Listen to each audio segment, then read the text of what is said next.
Previously on Tales of Adventure. Arriving at the legendary Tomb of Forgotten Horrors, our heroes noticed something a little different about Bagsi Badly. Today portrayed by Roz Beeson because Alice Taylor Matthews is away. Hey guys, I'm Bagsi Badly, and yes, I changed my hair. That's why I look a little different. Thanks for noticing. Bagsi flirted with a receptionist. Incredibly well-muscled, shirtless man behind a desk. Oh. Right. Deeper inside the tomb, the eponymous Forgotten Horrors appeared and attacked. A lot like a rabbit, but if a rabbit, instead of a rabbit's mouth parts, had a duck bill. Geoffrey Banjo fell foul of a swarm of attackers.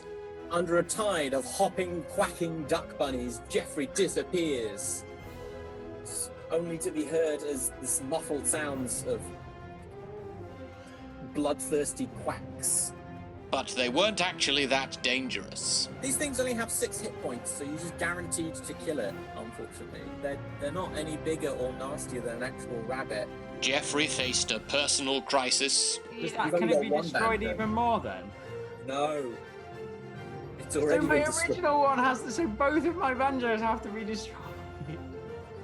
Either that or you could be destroyed. An important swirly vortex appeared. Geoffrey Banjo, your father is in that swirly vortex. Bagsi, your son, Baby Pickle, is in that vortex. A villain's identity was revealed. Who are you exactly to be destroying worlds? We all get... You cloaky weirdo. I'm the Dungeon Master. Obviously. Priorities were set. Maybe even there would be like plot developments that would happen without your input, like, you know, things that happen in the background. Wow. Dangerous speaking. I like most of it. I don't like the consequences of my actions thing. But the rest I can get on board with. And if the rest of the universe is destroyed but we survive, maybe that's not so bad. I mean, will there still be tiny horses in the shape of spiders? Do you want there to be tiny horses in the shape of spiders? Well, I mean, it's an obvious yes. Dangers were discussed. When was the last time you were afraid for your lives? Duck bunnies. Duck bunnies, yeah. Yeah, that actually, to be fair, there was a moment. They just jumped. There was loads. Out in like seconds. Banging, quacking. That bill is like a hard pinch. Geoffrey Banjo met his match. In both hands, he holds a familiar-looking black axe with strings of fire down its handle and onto the blade, like a guitar. Reverend Hatchet faced a terrible opponent. Another evil version of yourself.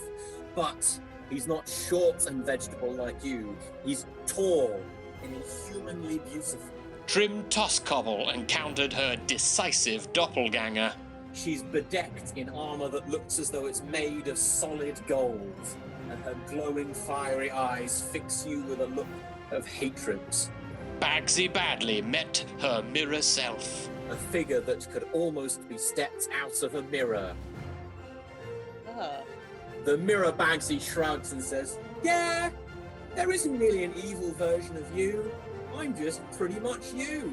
And a final battle loomed ahead. How about yourselves? Ridiculously overpowered, somewhat mixed in concept, murder machines. How's that for a threat?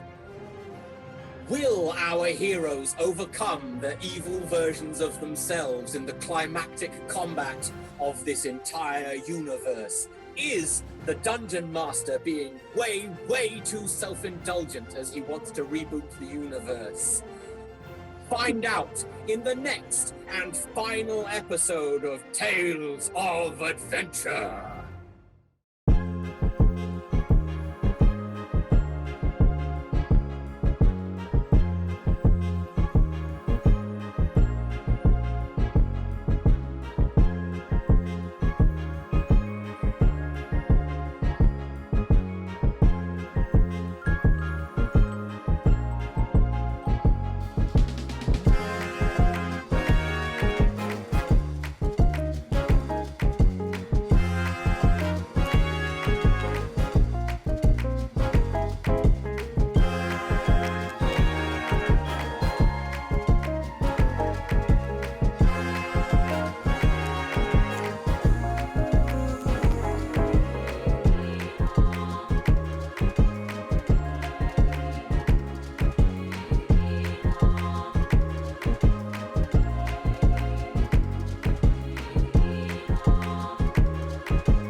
very quickly to...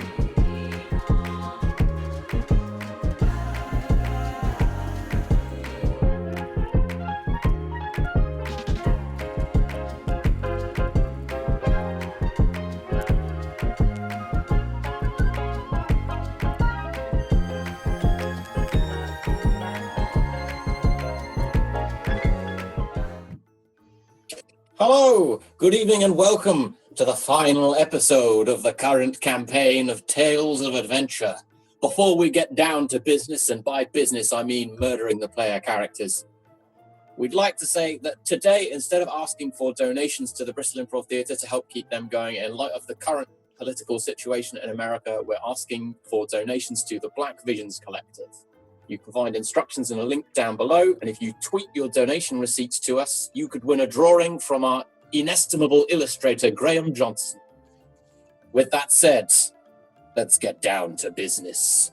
Since the dawn of time, people have told stories of great heroes and terrible villains.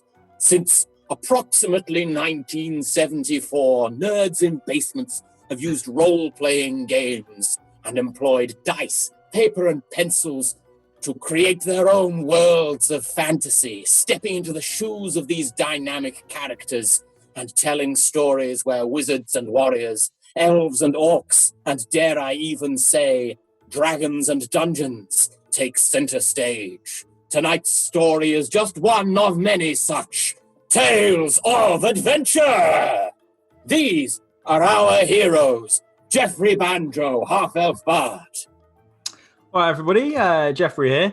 This is feels like is what's coming to a climax in my career at the moment, and it's going to be, you know, there's a lot of tales that are going to be sung about this, I'm sure. And technically, I think I should be frightened by this evil Geoffrey who's just stepped up and looks a bit threatening. But I'm thinking duet. Okay. Not the problem. Reverend Hatchet, Vegapygmy Druid.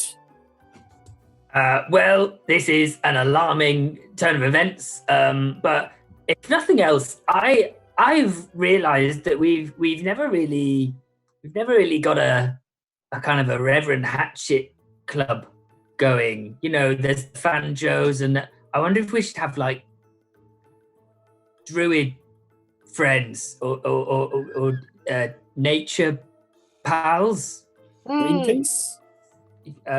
I'll come back. I'll work on it. Come back to me. Leaf liquors.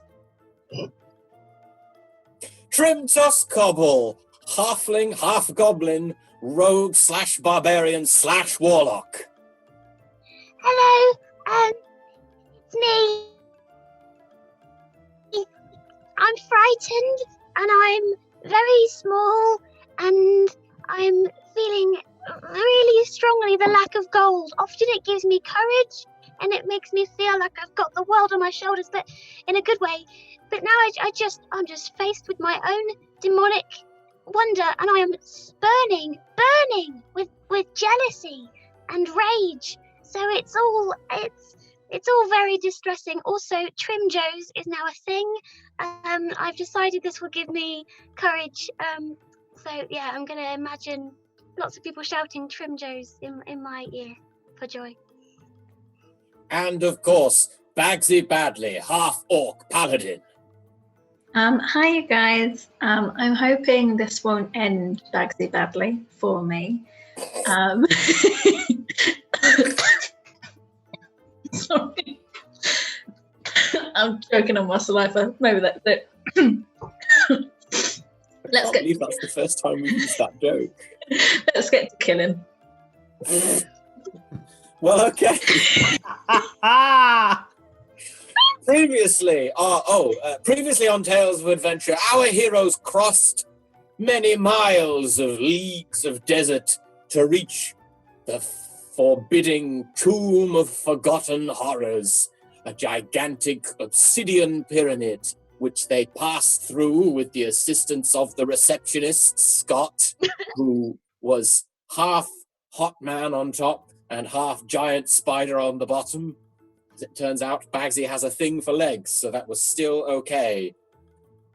Reaching the summit of the pyramid, they faced the one behind all of their misery, the dungeon master himself, a dark and foreboding robed figure known as Steve to some. Steve revealed that his plan was to end the world and perhaps to build a new one in the ruins. In order to give our heroes something to fight against, because he didn't really want to get his own hands dirty, he conjured evil doppelgangers of the party. And that's where we left it last time. This is Season 12, Episode 3, DoppelBangers. I didn't want to call it that, but I was outvoted. Well, here we are. You stand facing your evil counterparts.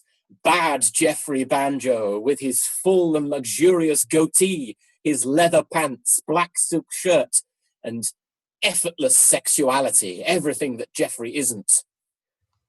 Bad Trym Tosscobble and her fully realized warlock powers, horns growing out of her head, flames dancing behind her eyes, and a cigar as well, because smoking is cool. Bad Reverend Hatchet, tall and scarily beautiful, wearing a belt of skulls and fine robes made of leaves, instead of, being made of leaves and not really wearing clothes. And then, of course, Bad Bagsi Badly, which is just the same as regular Bagsi Badly, but with the hair flopping to the other side. I am a scary melon farmer. So yeah. Melon farmer? Yeah. Melons as in melons. As in, I was going to say motherfucker, but then I thought there might be children watching, and then I realised that that's That's never children. Wow, I hope not. Suddenly, now's the time. Sorry if there are. Got 3 years of compensating to do. Did we not agree to make this the clean episode? I do not remember that. The last one. Yeah. From his imposing throne on the far side of the room, the dungeon master, Steve, raises one hand and says, "Now, I guess, fight?" And the very floor of the room begins to shift and rearrange itself around the swirling well of creation, the big swirly vortex thing. You remember, it was really important. A platform rises up to the height of 10 feet above the ground you stand on, with stairs racing up towards it. You can no longer see your devilish doppelgangers who were standing directly opposite you, the other side of the swirling vortex. It's time for initiative. Can I ask a quick question? My laptop froze just as you said what happened to the platform. What happened to the platform? A platform went up a bit. So now there's a platform around the well of creation. So you can go, it's basically, I'm trying to create some more interesting battle terrain than just a flat plane. So now there's a flat bit, but there's also a little raised dais in the middle with the vortex below that. And the bad guys are behind the raised dais, so you cannot see them directly, but you know that they intend to kill you, or at least beat you up and humiliate you. Dude. Having just rolled 9d20, John the Octopus is up first. John the Octopus doesn't really understand what's going on. He's not really got the philosophical capacity to comprehend the idea of an evil twin. And there wasn't like an evil octopus with a mustache anyway. So he's not quite sure what's going on. And he's just going to cling to Reverend Hatchet's back in a kind of like a nice, huggy kind of a way. In a way... Fishboy will be riding on top of John's head. Is it in a way which makes me look like Dr. Octopus because the extra kind of tentacles How many tentacles is he using to hang on? Well, let's say he's using 4 tentacles to hang on to you like a backpack, and then the other 4 to just wave around because you want to look like Dr. Octopus. I mean, Sure. it's the coolest I've ever been. Oh. You were quite cold physically when you were dead. Oh yeah, that was a cold time for you, wasn't it? Bad Geoffrey Banjo is next, and you can hear the sound of running footsteps, but you can't see anything at all. You don't know what he's done, but you can't see him. Trym Tosscobble, you're up next. There's a raised dais between you and Bad Trym, and also all the other bad people. Yeah. What you doing? Great. I mean, I'm going to shout. I'm going to be like, Trym, wait, are you there? Is that you? And just see what she says. I mean, that's not my whole go, but I'm gonna start with it. I'm gonna say that talking is a free action because we do quite a lot of it, and Yeah, if I didn't do that's what I that, we'd waste a lot of combat rounds. And Yeah, that's not there was what a I want. dramatic pause, and I was like, "Are you waiting for me to say more?" So, No. It was just I was waiting an appropriately dramatic time before she replied, and also I was wondering if I would be able to imitate your voice well at all. Let's find out. yay! Yes, I am. I'm glad to hear that you still sound like you, because I wondered if you might sound a bit more evil. Should I? How about Well, you this? Oh, that just sounds unhealthy. I mean, look after your throat, Trym. Look after your vocal cords. But I mean, she is a smoker. She's got that cigar. we will need to have words about that, Trym, because that is not cool, frankly. And You're not my mum. Let's not talk about our mother right now. It's too much, okay? Too hard. Are you going to do anything apart from bringing up difficult family trauma?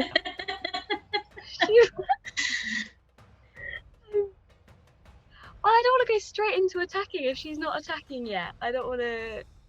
I mean, I'm not going to lie to you. These bad doppelgangers exist solely for the purpose of fighting you. They haven't had rich and varied lives of their own. Is there anything climbable nearby? Like, what can I climb? So around you, the wall, the floor is flat tiles in a checkerboard pattern. There's the raised dais in front of you that you could climb up to get a height advantage, but currently there is no other form of elevated terrain within the battle arena. No, it's literally just... Maybe there will be another. The chat says jump into the vortex. I mean, that's definitely a back pocket option. I'm going to... What am I going to do? I think I'm going to jump onto the platform. Mm-hmm. I'm going to jump onto the platform, but in a hidey way. And I'm going to flatten and lie on the platform when I get there and just sort of like peek over to try and tell the others what's going on. Okay, so you could run up onto the platform. You couldn't quite make it to the far side to peek over and see what the bad guys are doing, but you could peek over and see what anyone's doing on the platform. Okay. That's nice and simple. That will need a hide check. It's not a hide check anymore. It hasn't been called hide for additions. God, what am I talking about? Gosh. Losing a touch. I mean, I'm not. I feel like it's unfair to say that I'm losing my touch. Like, Cool. I never claimed to be good. Okay, yeah, you're pretty sure you're well hidden. Next up is Bad Hatchet.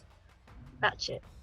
Again, you can't see anything, but you hear suddenly the howl of wolves. Many wolves. Many. On the far side of the dais. Okay.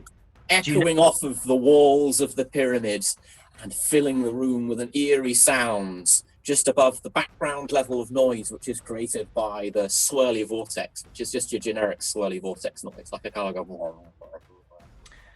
Now, being familiar with animals and kind of slightly aggy animals as I am, I Yes. believe that a what might I say, a trump card or something to counteract a group of bitey animals to be one very large aggy animal. And thusly, I shall use... Well, hang on a minute. It's Geoffrey gets to go before you. Oh, mother. Don't you? All right. I mean, it's Geoffrey, then it's Bagsi, then it's you. If Geoffrey and Bagsi don't mind, I can change the initiative order. Yeah, I So want it's- to see just what so this it's more dramatic. bitey animal is. Yeah, go on. What's the bitey animal? Yeah, go on. Mammoth. Going to Okay, conjure what? a mammoth. You're gonna conjure a mammoth? Yes, with conjure fey. I'm going to conjure it underneath me because I'm only little, What? so I'm feeling like Hang I'm on. feeling on the floor. So I want to be riding a mammoth. So first of all, conjure fey summons fey creatures, and mammoths are not fey creatures. Who looks at a mammoth and says, "Yeah, that's a fairy"? Nobody does. I mean, surely it's arguably a magical mammoth. Do you know what? I'll allow it. Sure, why not? I mean, this could lead to a long conversation of what is a fey creature. I mean, a fey creature is a monster that, in its description in the monster manual, has type line of creature fey. That's it. Clever. Yeah, It it's does not. say, or the fey spirit can take a form of a beast. Does it? Yeah. Oh no. Beast. Which a mammoth is one, but it's like secretly a fey, but it's really a mammoth. It You're knows absolutely it's right. Do you know what? I take back all of the mild sass I just leveraged in your direction, Reverend Hatchet. It's but a mammoth it. You've got a mammoth. There's a mammoth Going. under you. So To you're- ride. So a you're motherfucking riding on mammoth. you're riding on a mammoth, and John's riding on you. Yeah. I'm a little. Okay, so now you're mossy under a Ewok. you're on top of a mammoth. Yeah. What you could still move around. You can tell the mammoth to ride up to someone and. Does anyone else want to get on the mammoth? Now we've got a mammoth. Yeah, I'm So going to jump on. Got a Okay, fancy mammoth? Jeffrey, it's your turn. You're gonna jump on the mammoth. Yeah. Okay. Anything else? What can I see anything that's going on? From your wonderful from- vantage point of Indeed. on top of a mammoth. Indeed. From your vantage point on top of the mammoth, you can actually just about see over the dais. You can see that Bad Reverend Hatchet is surrounded by I was about to say a posse of wolves, but that's not right. It's a pack of wolves, 8 wolves to be specific, all howling up at the ceiling of the chamber. Bad Trym is just standing there smoking a cigar and talking to normal Trym. And Bad Bagsi is kind of playing with her hair. Okay, cool. But I don't You can't see Bad Geoffrey. I don't see douchey Geoffrey. Okay, I will. Well, I mean, you haven't got a mirror. I don't see how that's relevant. I will. What I want to do is shout out, and if douchey Geoffrey is a bard, then he will honor the ancient bard rules of having a riff off if it is thrown down in the gauntlet. So I'm going to see if I can have a banjo off or a riff Banjo. off with evil Geoffrey. Like competitive performance checks. Yeah. Okay. I guess. Like the ancient bardic tradition. Jam battle. Your performance bonus is Plus 15.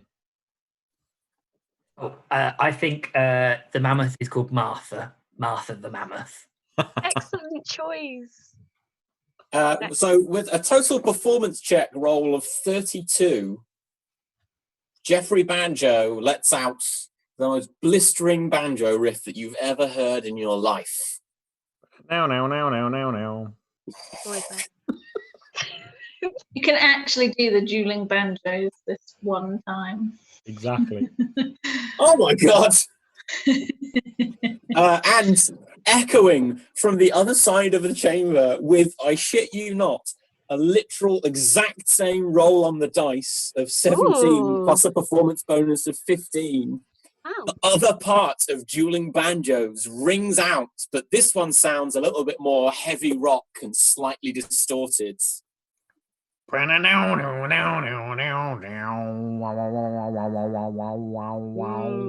Bad Geoffrey honors your challenge, but currently you're locked in an eerie symmetrical stalemate.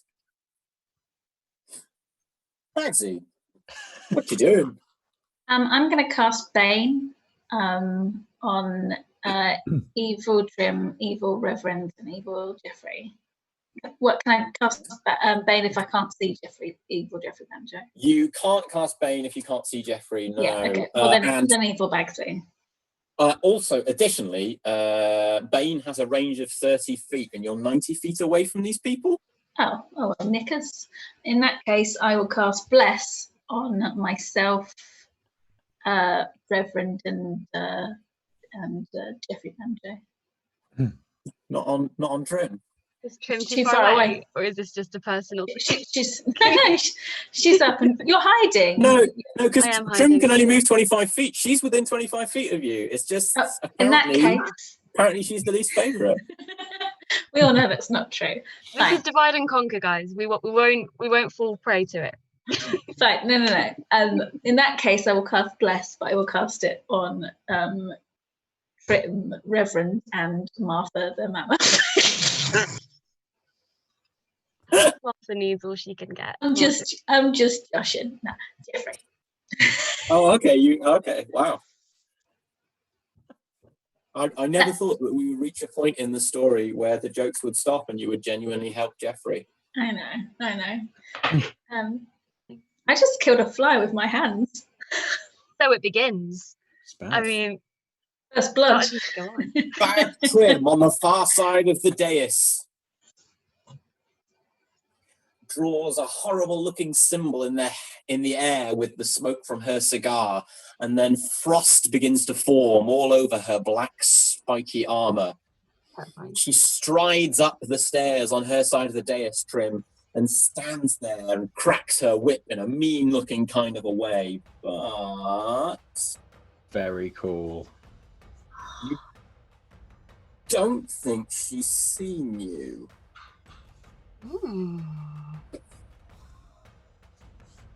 Hey.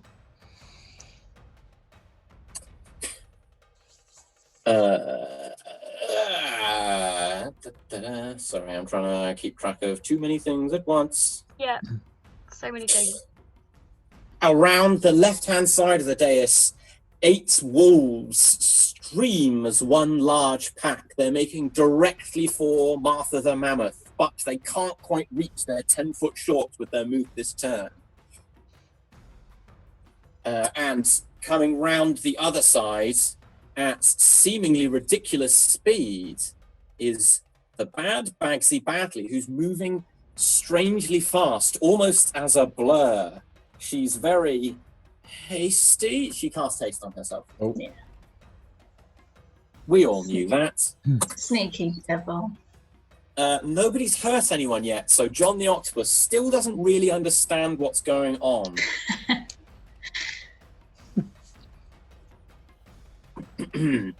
Trym, you're safely hidden by the ledge of this dais on the stairs. Ahead of you, just 25 feet away, you can see your bad counterpart with a cigar in one hand and a fiery whip in the other, glancing around like some sort of succubus dominatrix, but 3 foot high. It reminds me of that time that I wore leather for a bit. What? When did We all Are went you through that wearing phase. leather now? I don't know if I'm wearing. I don't think I'm wearing leather now. It's more of a sort You've of. got, It's a bit of you've leather, got but I leather remember there armor. was. It is leather armor, but I think there was a drawing once where it was like really black and like really tight fitting. I think now it's more kind of comfy. Functional. You went through a. You haven't bought new armor since you got turned into a teenager, so it's sized for an old woman. There's probably a lot of. It's probably quite roomy, you know. There's Yeah. less sag going on, and this is not a pleasant topic. What are you doing? It's quite unpleasant. She was in great shape though, I think, for like an 87. Oh yeah, no, yeah, she was very, very athletic. Very athletic. Yeah, very athletic. Doesn't have an athletics bonus, but was quite athletic. Anyway, Well, from the hiding place, it's tough knowing whether to just attack because it's quite safe here in the hiding place. It's quite safe, but at any minute she could see me. This is the dilemma. I feel like you should do some slaughtering. Also, sneak attack. Yeah, exactly. Well, we've got the upper hand, exactly. which we will inevitably not have. Inevitably. very soon. It might just be time to start. It might just be time. I think it's time. From my sneak attack place, I am going to. Oh. Is it how far away am I from everybody else? Like 25 foot, did you say? So you're 25 feet ahead of everyone else. Okay. And Bad Trym is about 25 feet away from you. Just you'd be able to skirt round the edge of the big swirly vortex to get to her. Everyone else is about 25 foot behind you on a mammoth. Yeah. Okay. And you got sneak attack, and you are blessed, which is great news. Well, yep. Okay, I'm just gonna go straight in. Mm-hmm. You're gonna charge in? I'm gonna attack with. I'm thinking fireball, but I don't want to attack others. I don't know if they'll get hit because it's got a. It says everybody in a 20 feet radius. Yeah, you wouldn't hit any. You wouldn't hit anyone else with a fireball. Yeah, so I'm gonna do a kind of. I'm gonna be like, smoking isn't cool. I'm gonna do like a jump, leap, and fireball, and like, yeah, start the attacks. Okay. Well, that means that Bad Trym needs to make a saving throw. She makes her save. She doesn't have evasion, which means she takes only half damage.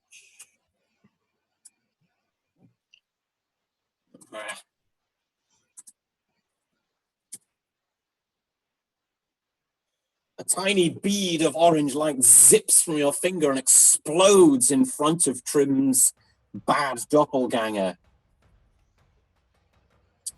She takes only 12 damage and strides through it, almost unharmed. The frost covering her armor seems to be slightly melted, but other than that, she's pretty much fine. Did you run up to her as you did that? Or are you still on the edge of the platform? I'm still quite far away. The jump was just for effect. Okay, so you just hopped in midair on the spot. It's like... You know how like Pokemons just jump and do things all the time? It was just like that. It was just like a jump, like a dramatic jump. Gotcha. Well, now she knows where you are. Okay. I guess. Striding up the stairs behind Bad Trym comes Bad Hatchet, leaning on his gnarled and crooked wooden staff.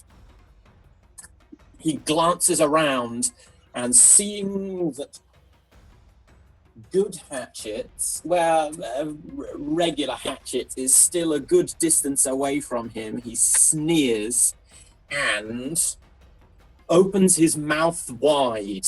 And from his yawning mouth comes a stream of locusts that streak across the battlefield and engulf Martha the Mammoth, Geoffrey Banjo, Reverend Hatchet, Bagsi Badley, and John the Octopus. Everybody needs to make a Constitution save as he casts Insect Plague Ugh. The spells. No. Gross. It was truly, truly awful. Oh, fine. They're like in your nose and everything. Are they like? Yeah, no one's saying anything. Martha the Mammoth is absolutely fine. However, everybody else fails the save, which means that you take 4d10 damage, which is not much, really, in the grand scheme of things. Some of us haven't got that much HP, really. You've got more than 4d10, which means you each take 23 damage. Oh, Is that me as well? No, not you. You're too far away. Geoffrey, you are down to 54. Mm-hmm. Reverend Hatchet, you're on 64. Bagsi, you are on 63. John the Octopus, actually. Oh, no, I forgot something about John the Octopus. He's fine. Oh, John. He's got so many tentacles to battle away. I don't suppose my saving throw was close at all, and that Bless might have helped with that. No, Bless was included, unfortunately. You actually rolled a 1, Geoffrey. Excellent. Oh, wait, Cool. hang on. Oh, Cool. You're lucky, aren't you? You get to re-roll if you want. yeah, don't you? you're lucky. Do you want to re-roll? Yeah. Yes, please. You sure? I wouldn't.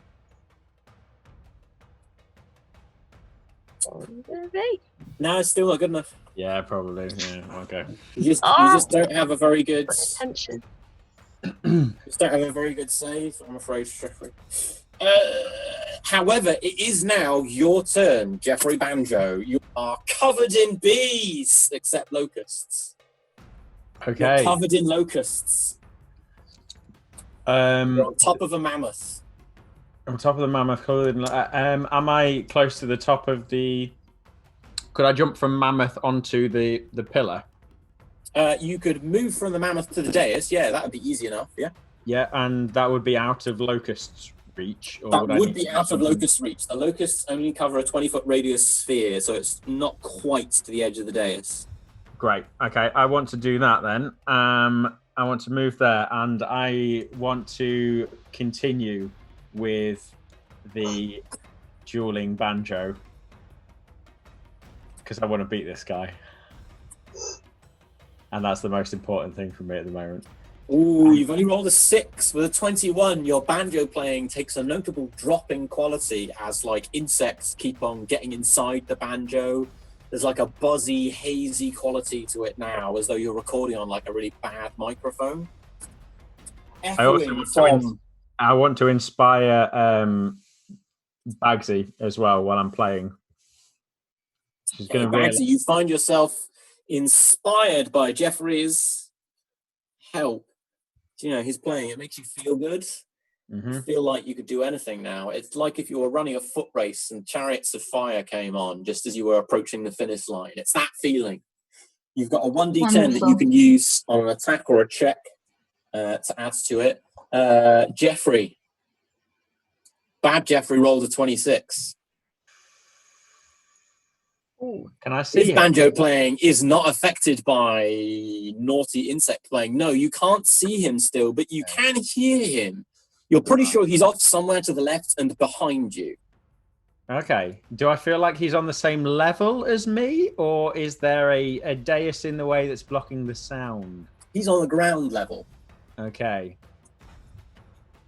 Bagsi Badley, you're on top of a mammoth inside of a cloud of locusts. I wasn't on top of a mammoth. I didn't climb up there. Didn't you? No.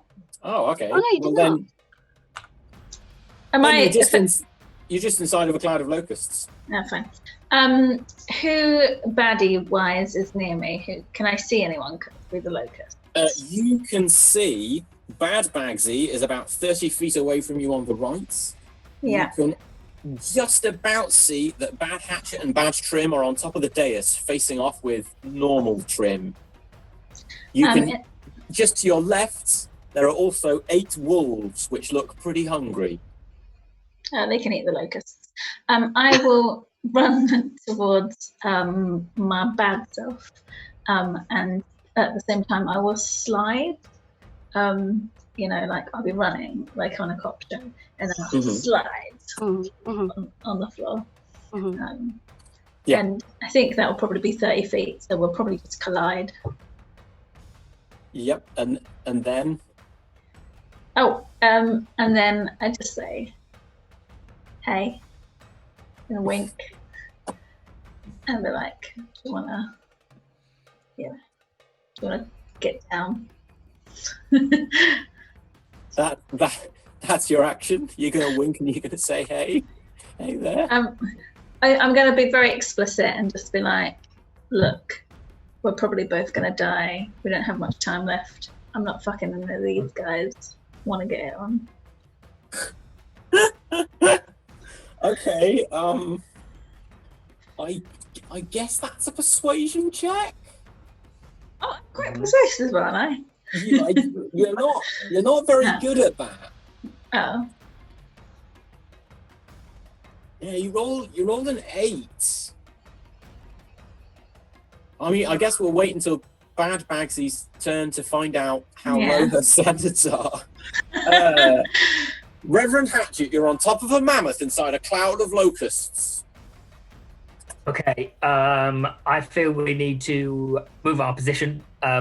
Martha, the mammoth's tusks are too dry. I believe we should wet them with the blood of our enemies. I shall instruct Martha to charging towards and hopefully through the wolves, and then we'll maybe just carry on round in that direction. Okay. Like roundabout. Okay, you can easily make it to the band of wolves, and let's get Tusky. Oof. With a swing of her mighty tusks, Martha tosses 2 wolves to the side, their bodies bloodied and broken as she kills them in one hit. Because mammoths are very deadly and wolves are not quite that deadly.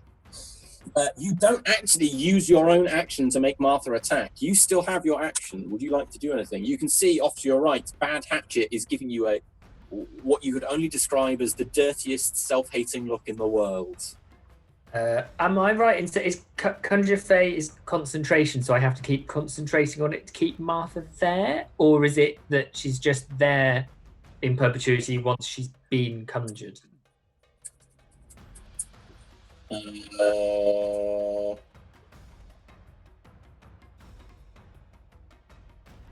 it is concentration, which means that either the wolves disappears or the insects did. There are no wolves. Ooh. You can't cast another concentration spell if you want Martha to stick around. Okay, I do want Martha to stay. Martha's part of the team now. You can cast spells, you just can't cast a spell that requires your concentration. In that case, I will do more reading while it's other people's goes to work out which spells are not concentration. In the meantime, how close is Evil Hatchet? Evil Hatchet is about 40 feet from you. Okay, and he's about the same height as you because you're on a mammoth and he's on a platform. That is more than a trunk's length, though. So considerably more than a trunk's length. I think we're gonna start charging towards Evil Hatchet, though. We're gonna move in his direction because he's gonna rue the day. I also think, Reverend, you should, just in case it's not clear by now to John the Octopus, that we good, them bad. John the Octopus has got it now. He will definitely start kicking some ass next time. I'm gonna, as I haven't really done a lot of strong actions this turn, I'm going to give Evil Hatchet the finger as we're charging towards him, just to be sure that he and John get the idea. Cool. No, that's great. Yeah, no, that's good. Bad Trym, striding through the remnants of the embers of the fireball that regular Trym cast, lashes out with a flaming whip once, twice towards Trym Toscobble. And doesn't quite get a critical hit, but comes really close. Really close. That's only one hit. which means, Trym, that you only take 13 damage as the whip bites into you. You've got 93 hit points left. She snarls as the very last bits of her cigar burn out. It was quite badly singed by the fireball. The wolves would have gone there. Bad Bagsi looks down at regular Bagsi and shrugs. Yeah, all right. Cool. And then there will be no more Dungeon Master description of what happens in that corner of the battlefield. Fade to black. So funny. John the Octopus, however, Yeah. knows that bad stuff is happening. Which direction are you going to point him in, Reverend Hatchet? So as Martha the Mammoth is charging forwards, and we're atop Martha the Mammoth, I'd like John the Octopus to kind of from behind my back kind of surge forwards and do a kind of awesome like skate down Martha's kind of gaining velocity as she's charging forwards and kind of go straight at Hatchet, kind of right in the face, so he's kind of landing and punching and biting with his tiny little beak mouth as he's going forwards. He's gonna bring the noise, and the noise is a kind of a wet slapping. There is indeed a considerable amount of wet slapping as John the Octopus's tentacles fly, and he hits every single one of his attacks on Bad Hatchet. Nice. So good. Tom, did John the Octopus slide down the trunk? 100%. Like Legolas in Lord of the Rings. That's what I'm picturing, but an octopus. That's so good. But an octopus. Those martial arts. That's so clear. Octopunch. Otherwise, very similar. Yeah. With perfect. the sound of wet slapping ringing in your ears, it's Bad Geoffrey's turn. And Bad Geoffrey is still invisible and still doing nothing that you can tell that he's doing. He's up to something, but sadly you don't know what it is. Trym. Bad Trym is but 5 feet away from you, lashing you with a whip made of fire. She's snarling and spitting as she's just outside of your reach. What are you going to do? I'm never so cross. I'm going to go into a rage. Oh no, it's not a melee. Don't worry. It's not close within my reach, so I might not do that. No, I'll do it anyway. I mean, you can. She's 5 feet away. If you want to hit her, you can just Jump on in. Yeah, you can just walk. You can just walk. I'm just gonna walk. Just gonna unconventionally walk. Okay, great. I'm just going to come in with my short sword and just have a go at stabbing. I'm aiming for the gut, I think. Aiming for the belly. Wow. Okay. And I'm in a rage. Ah! You are in a rage. You're in a nasty rage.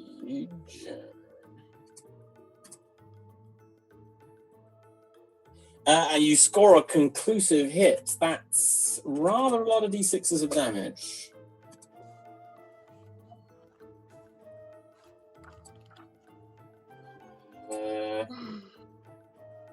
Ooh. That is a total of 18 damage. Okay, great. The last of her frosty armor shatters, and you feel a chill run up the length of your metal blade and up and down your arm, and you take 25 damage. Oh no! That's right. The first thing she did was cast Armor of Agathis, which is a really quite nasty spell. That sucks. It does suck. Bad Hatchet. Staggered and reeling from the slaps of John the Octopus to his face, neatly sidesteps past and takes just a a few steps forwards to get within 30 feet of you, Reverend Hatchet, on top of the mammoth. 30 feet is a very important distance because it's the distance that is the range of the 4th level spell Blight. Ooh. He raises his staff in the air and points it directly at you, Reverend Hatchets. I'm going to read you the spell description of Blight because I found this on the Druid spell list and I thought it was so evil that I would wait until now to reveal it.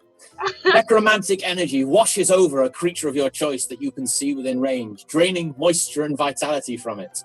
The creature must make a Constitution saving throw. The target takes 8d8 damage, necrotic damage on a failed save, or half as much damage on a successful save. This spell has no effect on undead or constructs.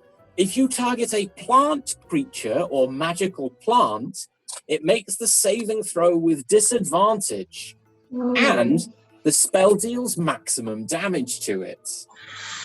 Oh, Rev.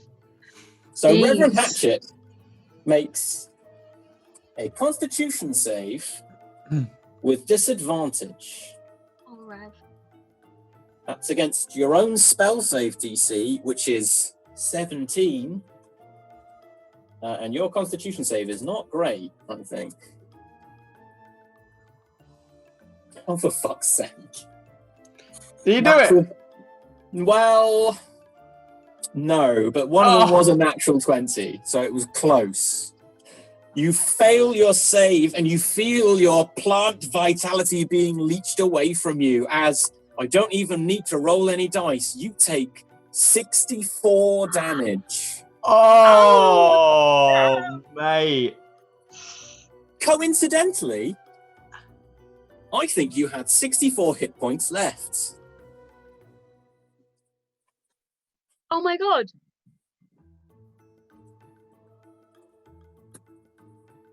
I am still on a mammoth, so you know. Well, actually, you're not. As not only would you have to make a DC 32 concentration check to maintain concentration, Oh yeah, you're that's also that is, knocked no, that is a good unconscious point. as you're reduced point. to 0 hit points. Withering like a plant left in a desert with no moisture for upwards of a year, Reverend Hatchet shrivels and curls up into a tiny ball of brown, dusty leaves and thuds to the floor as Martha the Mammoth dissipates into mist. Bad Hatchet laughs from his position on top of the dais, and a hush falls over the combat arena. Is Reverend Hatchet dead for good? Will he be merely the first to fall? How can our heroes recover from what seems like an insurmountable obstacle? Find out after the break in the second part of Tales of Adventure.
Welcome back to the second half of episode 3 of season 12 of Tales of Adventure. This episode entitled DoppelBangers. As they fight their bad counterparts for the fate of the world, our heroes have found themselves on the back foot as bad Reverend Hatchet uses evil druidic magic to completely dehydrate and murder Reverend Hatchet, who has left a desiccated husk on the floor of the combat arena. Geoffrey Banjo, you've seen this happen as waves of necrotic energy leech the very life force from your planty friend. As his evil counterpart laughs like a dick in front of you, what do? Right, well, sort of seeing this, I'm going to stop playing the banjo now, stop doing the riff off, and do I see evil... Maybe contribute to the fight. What? Maybe contribute a bit. We'll see. Do I see evil Trym? Yes, evil Trym is just to your right, engaged in what you can only describe as a duel with good Trym. Well, with your Trym. Neither Trym is good. I want to cast suggestion on evil Trym. Okay. It's a wisdom saving throw. Mm-hmm. So not wise. That's great. That is true. She does have a wisdom penalty, but she is proficient in that save because she'll walk.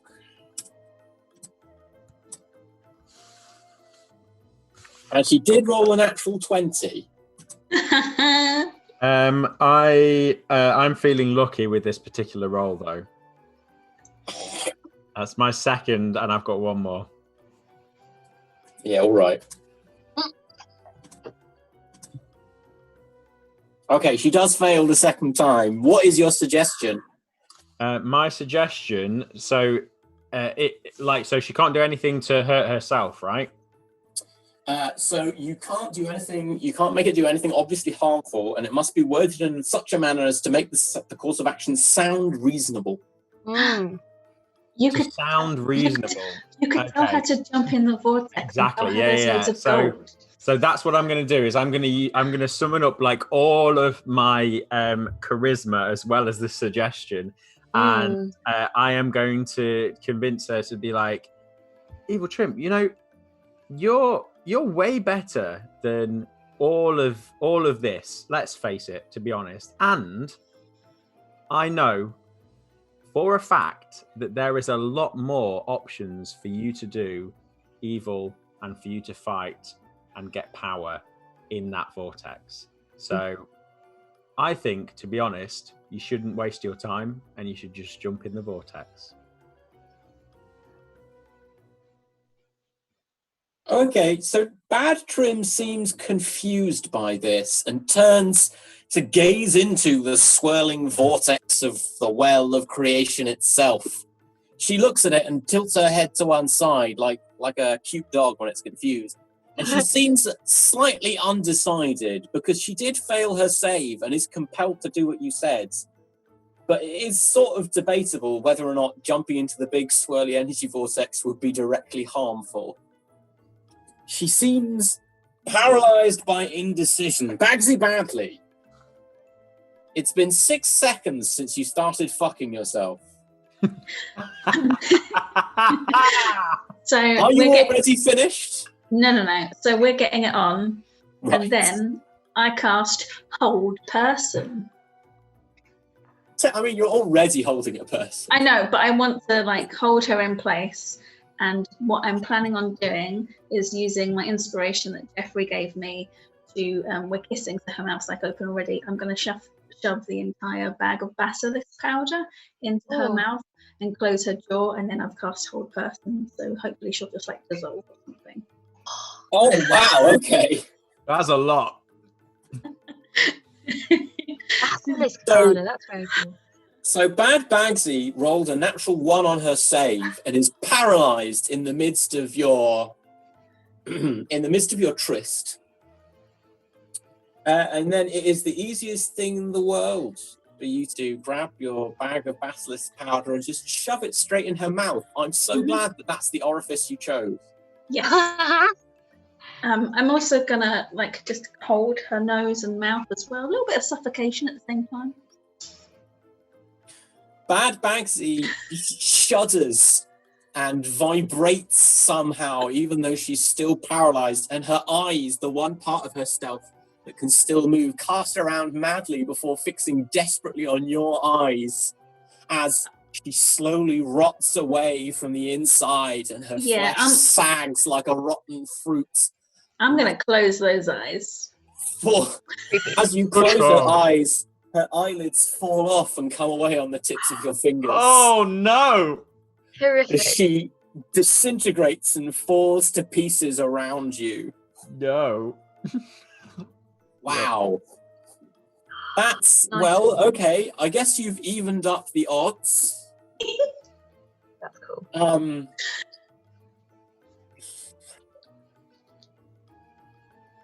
Reverend Hatchet, you need to make a death save.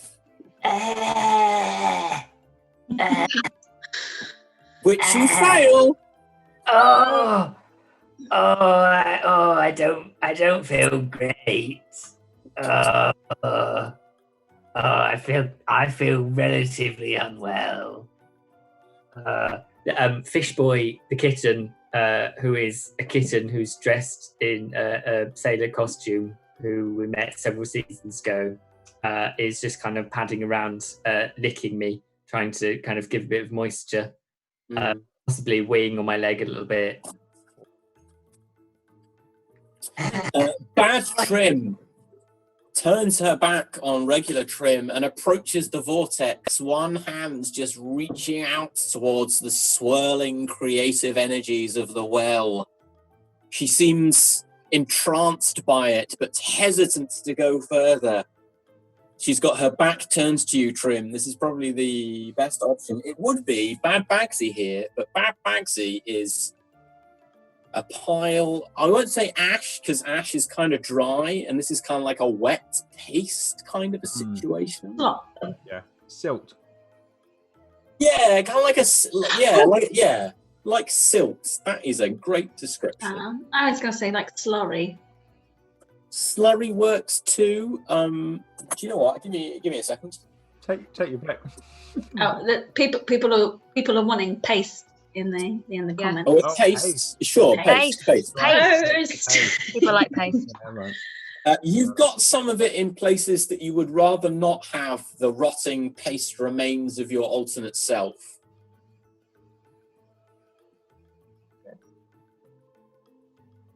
Don't you give me an awkward silence as though I'm the disgusting one here. Oh wait, who is meant to be responding? No, I just you've got some you paste in places you don't want it. Okay, that's fine. John the Octopus is up in Bad Hatchet's grill. What's he doing, Tom? You can take control of John the Octopus. What's he doing? John the Octopus is pretty curious. I mean, he is livid.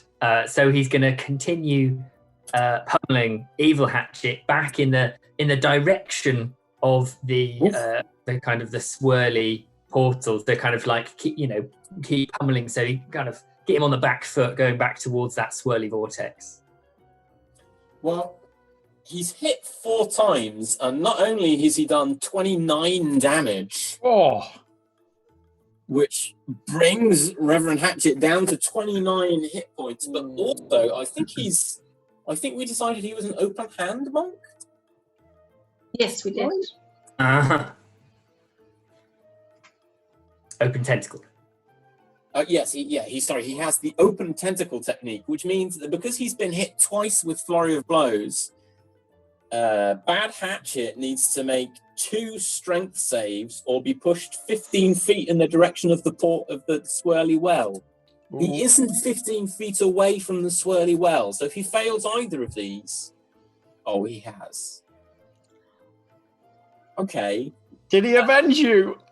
He did, yeah. John the Octopus leaping into the air and swirling around with a spiral of tentacles slaps Bad Hatchet so hard that he flies backwards past where Bad Trym is reaching out towards it and slams into the side of the swirling vortex of energy.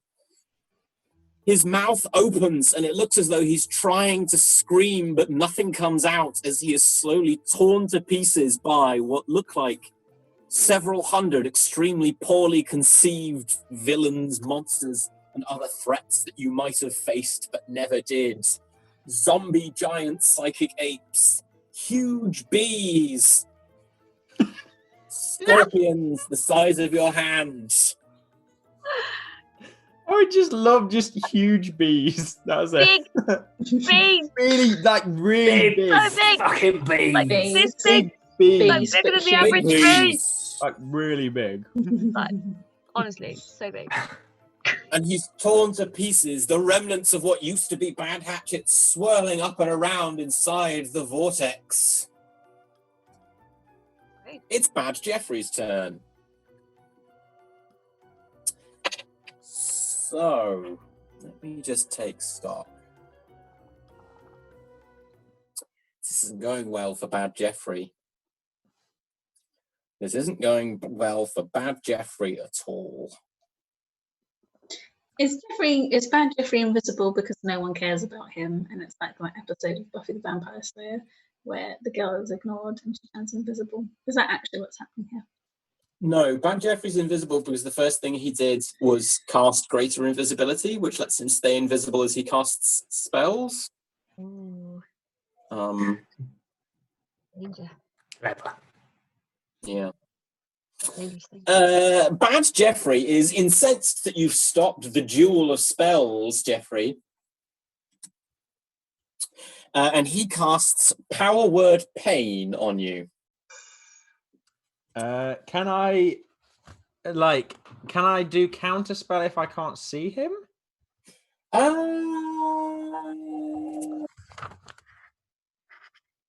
No, because it takes one reaction which you take when you see a creature within 60 feet of you casting a spell. Okay. You could have used it when Bad Hatchet used it on Good Hatchet, but you chose not to. He could have done, yeah. You hear a thundering guitar chord, Geoffrey, and waves of scarlet energy rocket across the chamber, striking you in the chest, and you are assailed by waves of intense pain. Your speed is reduced to 10 feet, and you have disadvantage on attack rolls, ability checks, and saving throws, other than Constitution saving throws. How long for? Great at all of the other ones anyway, so... It lasts until he successfully makes a Constitution saving throw. Oh, I can just... Oof. Trym. Oh. Okay. I'm imagining evil, better, the evilest of the Tryms can't see me, right? She's looking at the vortex. She's looking at the vortex. She hasn't forgotten that you exist. But she can't see me. So She's not looking at you, but you aren't invisible. No, but a sneak attack would still potentially be a thing. No, it wouldn't be, no. Oh, okay. I know that there's a lot of, stuff that's said about people denying sneak attack unfairly, but, angles of vision is not a thing in 5th edition. You don't get to get sneak attack just because you are physically behind someone. You could use this turn to hide. Well, you can hide as a bonus action, in fact, but you would need something to hide behind. I was thinking of just jumping over and pushing her into the vortex. You just run and kick her in. Yeah, just sort of just full on. Oh, but what if she rolls out the way as she hears you coming, then you'll fall in? Hey, hello. Das ist right. This is true. I didn't think of that. It might be more like, and this is another Lord of the Rings reference, it might be more like when Worm Tongue like does a stabby of Saruman and like then he falls in. It might be more of like a stab and push, like a stab and push. It's like a fluid motion. You're still in a rage, aren't you? Yeah, I'm still I'm still raging. So You you just have try and shove because you got advantage on that, and you don't have any actual multiple attacks, so you can't stab and shove. You'd have to do one or the other. So true. do Okay, some shoving. Shove, it's gonna be shoving. I'm gonna be shoving. It's gonna be shove. Gonna shove her into the vortex. Pushy. Rage and shove. You've scored because you're still wearing. I'd forgotten this until I looked it up at the start of the The session. Gauntlets You're of still Ogre wearing Power. the Gauntlets of Ogre Power. Yes. You're actually really bloody strong. You've rolled a 21, which is literally more than Bad Trym could hope to roll. You shove her in the small of the back, and she staggers forwards and topples over the edge down towards the well and vanishes from sight. Ooh. You only Ooh. shove her 5 feet, which is not as far as the 15 feet, so she doesn't land straight into it. As she disappears from sight, however,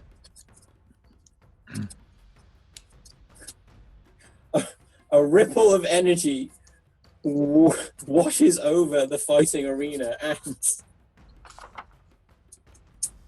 suddenly the floor is covered in upturned plugs with the pointy bits upwards. That's so Because I'm just resting on the floor, they just go ah, Elevate ah. They just appear.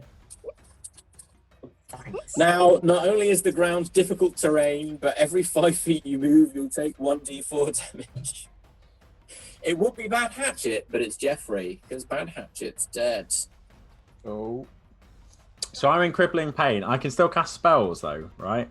Well, in order to successfully cast a spell, you need to make a Constitution save, and if you fail, the spell is wasted.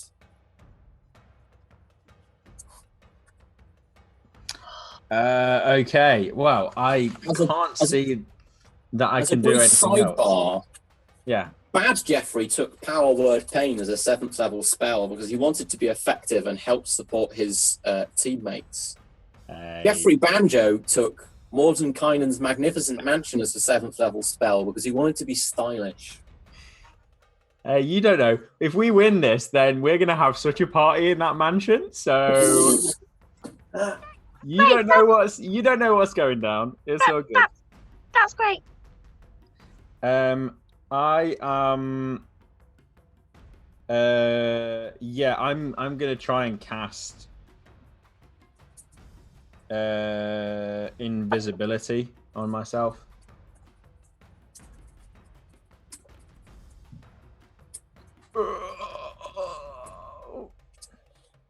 Your Constitution save gets... Oh, you actually bloody passed! Ah. I'm gonna cast invisibility and roll and roll. I'm slightly shocked. So you cast invisibility and you roll over...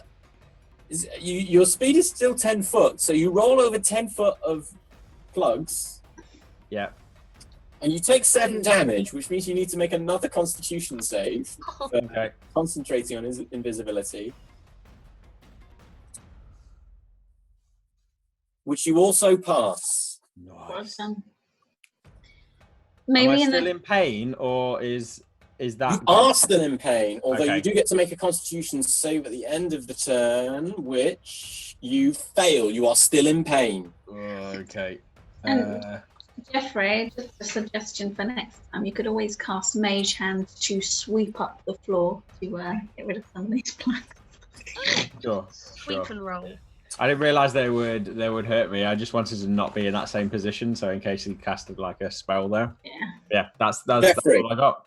At the end of your turn, there's another sudden pulse of energy, and in place of the plugs all over the floor, there is sand.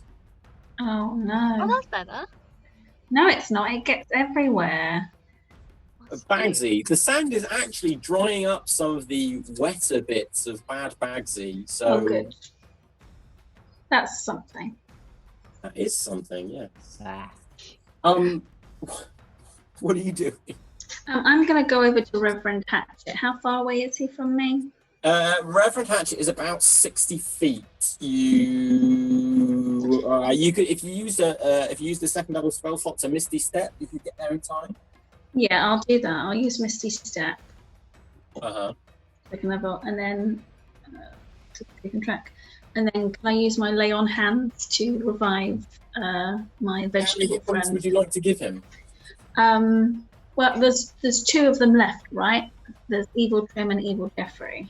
Evil Trym and Evil Geoffrey are still alive. Yes, that's correct. And Reverend Hatchet can actually heal himself once. Sorry, Evil Geoffrey is still alive. Evil Trym Yeah. was pushed over the edge down towards the vortex, but Okay, so it's mostly just Evil Geoffrey. And Reverend Hatchet can do some healing himself. So I'm going to heal you 20, Rev. Sound all right? Nice. Well played. And as I'm saying that, I pick up both of his skulls and I say, "Sound all right?" And I make them nod. as you do a macabre puppet show with your nearly dead friend, divine energy flows down your arms and into him, and he swells as he fills back up with all of the moisture that was leached out of him by Bad Hatchet's spell. He's back, baby. Reverend Hatchet, it's your turn. I gave him. feel pretty. Oh, so pretty. I hope you enjoyed my life lube. Oh. It's moisture. It's Life been lube. ages since we touched each other like that. Yeah. Can I see Evil Geoffrey from where I am? You can't see him because he's invisible. Well, there's sand all over the However, floor now. Sand You can, footprint. however, see that another pulse of energy has swept across the arena, replacing the sand with adorable kittens all over the floor that mew cutely, and you have to avoid stepping on or you'll feel really guilty. Well, Fishboy the kitten is ecstatic among the kittens to play with, so this Yeah. has turned out brilliantly. Is it possible to so it's the kittens have replaced the sand? The kittens have replaced the sand. Ah, They are faintly sandy coloured, which is kind of weird. Using my awareness and knowledge of kittens, are there any gaps where the kittens appear to be mewling at a gap? You can Yeah, tell is roughly there- where is there- Bad Geoffrey is, yeah, if that's what you mean. In which case, I feel the final friend who has not yet played a part, Horace, the tiny spider horse that we met only just recently. I'm going to aim as true as I can for where I think Evil Geoffrey is standing, and I'm gonna fucking lob Horace the tiny spider horse with the cry of "Go, fly, Horace!" And I'm going to cast once he's like mid-air, cast giant insect on Horace the tiny spider. Yes. Spider, half horse. So he lands as a fucking giant, like, horse leg kicking machine. Awesome. Horace has horse legs and a spider top half with Yeah. 8 legs. It's got like 10 legs, right? Yeah, like So you've been it's a kicked by a horse's- horse. It's a horse's head and torso with 8 sort of Spiders. horsey, sort of like spider legs, but with hooves at the ends. Right. It's really hideous. And now it's 10 foot tall and it's crashing to the ground on top of what looks to be the now suddenly visible, as he's failed his concentration check, form of Bad Geoffrey Banjo. Yes. See, it was all about the friends we made along the way. Like bloody a massive. Oh, is he like rideable now? Rideable size, He is rideable size, yes. like that's- Odin's horse. Nice. what, Sleipnir? Sleipnir, yeah, had 8 legs, didn't He did have 8 legs, but he was less creepy. he? Okay, cool. A value judgment. Well, we'll see. I guess So we will. bad douchey Geoffrey is he's visible now. He is visible now. He fluffed his concentration check, so he is indeed visible, and his stylish hat has fallen off of his head. Nothing without his hat. I'm still wearing mine. You should tip it. But I'm in like crippling pain at the moment, but I try my best. Rising up from the pit that contains the well of creation, Bad Trym soars upwards on wings of flame. What? She's mad, and she hurls her whip down in your direction, Trym Toscobble. Oof. She can cast fly. Can you cast fly? No, because you never applied yourself to one thing. That's what my teachers used to say. You could fly a cat if you only applied yourself. Don't shame generalists. I'll shame whoever I like, thank you very much. She hits you twice for... not just 26, but she's also going to use one of her spell slots to do an Eldritch Smite, which means... oh, Such a bastard. Don't know what it means, but it sounds bad. You look so sassy though in the picture. She doesn't she? So Which good. means that you take 55 damage. I thought you were going to say 56. I'm kind of glad. Well, actually, no, because some You've of got that is 1 HP halved. left. No, that makes a difference, doesn't it? that one hit point. It's actually it's all right. It's only 47 damage. You've got 21 hit points left. John the Okay. Octopus is feeling pretty smug about himself. Fish So ball he has should. jumped off his head to play with the other fish. In the distance, you hear the voice of Steve, the dungeon master, saying, "You know what? The kittens are the best hazard. I'm not going to put a new one in." Fair. Bad Trym flies above you, John the Octopus, lashing down at regular Trym with a whip of flame, and bursts of thunder ring out, and it looks like Trym might actually be in trouble. Despite having huge amounts of hit points, she's down to 21. What you doing? I think John the Octopus. How low is Evil Trym flying by? Well, John the Octopus can jump really high because he's a monk, so within that distance for sure, you can do a cool badass jump kick. It'd be really cool if he could jump and then like spin helicopter style, and that was like his double jump in Mario. He's just spinning up. Yeah, sure, all right, yeah. Try to kind of strike her with each of the 8 tentacles as she goes past. Perfect. John the Octopus leaps through the air, his helicopter tentacles whirling and slapping, and Trym Toscobble takes... Bad Trym Toscobble takes 3 of them in the face. Yes. For 28 damage. She's hurt, but not nearly so badly as the rest of yours. She spins in midair and curses. Meanwhile, Bad Geoffrey is underneath a spider horse and doesn't like it. So Bad Geoffrey is going to cast Fast Step and vanishes from underneath the spider horse to reappear on the far side of the arena again, careless about the fact that he's just landed on a kitten. Oh, what Evil for you. That is evil for you, and you know what? I think it's despicable. He does, however, lash out at Geoffrey, and you hear him whisper vicious mockery in your ear. Can you do that if you can't see me? That's a good point. I forgot you were invisible. Then he'll lash out with vicious mockery at Trym Toscobble, who's actually got a worse wisdom save. Starts Flash Trym out on of the invisible. clothes. Always about yourself, Geoffrey, aren't you? Yeah. Damn. Yes, I am. Trym, you take 9 psychic damage, leaving you on 13 hit points as Bad Geoffrey whispers in a slightly sexy way in your ear, "You'd be so much hotter if you just applied yourself." That's right. He's Bad nagging Geoffrey is- you. Yeah, he's negging you, yeah. Totally That's negging how you. much of a dick Negging. he is. Oh, he is a douche, isn't he?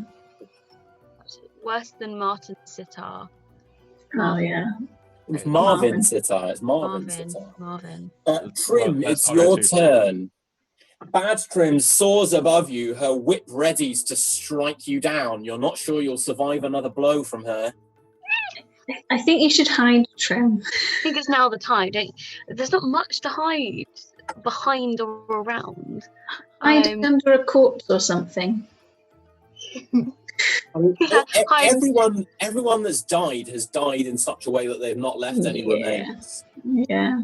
There's lots of kittens to hide in.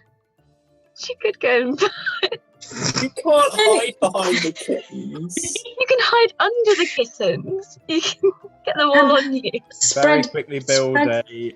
spread butter on yourself. Spread butter They on all come yourself onto so it, they yeah. come. My cat loves. Did you bring any butter? I don't think it's in my pack. No, I've got an oil flask, but I'm assuming that's oil is in like Bernie oil. That's not cooking oil. Yeah, and kittens don't like oil anyway. You've got I know. 900 odd ball bearings, don't forget. I could hide behind them. You've got loads of Well, sand. they You could fit- build a sand castle. No, the sun disappeared when the kittens came. Oh, There's sandy kittens instead now. I do feel like hiding, but she can fly. She can fly. Yeah. What are you gonna do, Trym? Wow. Don't think I'll be able to survive another blow. I've got that impression. So I think it might be sugar, honey iced tea. And if I stay nearby, she'll Sugar honey iced tea. Wholesome Trym. Keeping it Why PG. won't Trym swear? She sold her soul to a devil. We're keeping it legit so the kids can watch. There are kids watching now. Yeah, keep it. Oh real. yeah, sure. So the kids can watch. Just, picking up after Bagsi disintegrated herself in the middle of coitus. Gruesome. I also love how Graham's drawn Trym with an iced tea now. That's a lovely touch. Ah. fully stalling. I literally don't know. It's probably going to have to be Eldritch Blast with hide as a where to hide. I think just sort of run and hide, probably under some kittens or just sort of by a pillar. Is there a dark corner? Is there like a dark corner she can hide in? Is there a badly lit corner of this room? Yeah. She can or like she can climb up somewhere. Under the robes of the dungeon master. She's Under lit. the The disguise dungeon, self master, the as dungeon master is far away. On the You can cast throne. Eldritch Blast, sure. I'm gonna be like Eldritch Blast and then hide as a bonus. And I'm gonna try and find like a shady corner or combined with some kittens. Only one of your Eldritch Blasts finds its mark and does 2 damage. Oh great, 2. Oh that's I mean, if you wanna complain now about not being optimized, I know exactly who you should blame. oh my god. I feel bad because I'm more interested in the storytelling and like comedy aspects, but like your hide check is you've got a 16, which you think might actually be good enough because Bad Trym looks as though she's as bad at finding things as you are, which is pretty bad. Not a true Hufflepuff. Good at finding things. Geoffrey Banjo, you're still racked with terrible pain, but now you can see Bad Geoffrey. Okay. But Bad Geoffrey. Oh, okay, yeah. Bad Geoffrey's out then, isn't he? And of course, Bad Trym is behind you, whipping regular Trym. Here's a question. Yes. I have to make a Constitution saving throw right at the end of my turn. Yes. To get rid of this. To get rid of this crippling pain. Yes. If I polymorph into a creature with a higher Constitution, do I make the save from that Constitution? You would, yes. I'd like to polymorph into a giant ape then, please. Well, first you need to make a Constitution save, which you fail. I'm going to use my last luck point. With the reroll, you still fail because your Constitution bonus is 1 and you've rolled a 13. Geoffrey Banjo looks as though he's about to turn into a giant ape, but doesn't. Is there a face for that? Can we see that? Yeah. Yeah, it's like... Is it a bit like constipation? A little bit like that. Yeah. It feels like that, except, with magical energy instead of poop. Bagsi Badly. Do I make a Constitution to see if you do, yes. Pain ends? Oh, natural 20! The pain is over! Yes! That is good. That's great. Cheers. Am I still Bagsi Badly. if I failed it? If I failed the concentration to concentrate to what is polymorph concentration? Yeah. No, so part of Power Word Pain is that to cast a spell, you must first pass a Constitution save. So my question is, if I fail that and don't cast the spell, does my invisibility drop? No, because you didn't take damage. Cool. That's it. That's all I've got. Clarity. Thanks. Bagsi Badly. Hatchet is back to life in front of you. I know, it's so nice. So how far away are Evil Geoffrey and Evil Trym from me? Evil Geoffrey is about 10 feet from you, and just as you look over in his direction, he glances and sees you and realizes that he might have made a terrible mistake by being within reach of you. Yes, that does seem like a mistake. He does have 74 hit points left, but he's suddenly considering whether or not you might have a lot of pent-up rage and violence to direct towards someone that looks a lot like him. Yes, yeah. Well, I'll abandon the thing I was going to do, and so I would like to go up to him using my Divine Smite and my Heavy Maul as a level 3 and really go to town on his knees. Well, you don't need to use the Divine Smite until after you hit him. Okay. All right. I'll hit him first, and then I want to go smite all the way up. Smite this number. That's 2 hits. You went natural 19, nearly a crit, nearly. So with 2 level 3 smites, that is God, it's a lot of damage. It's 4d6 from them all. 2d8 from improved Divine Smite, and then another 8d8. So happy.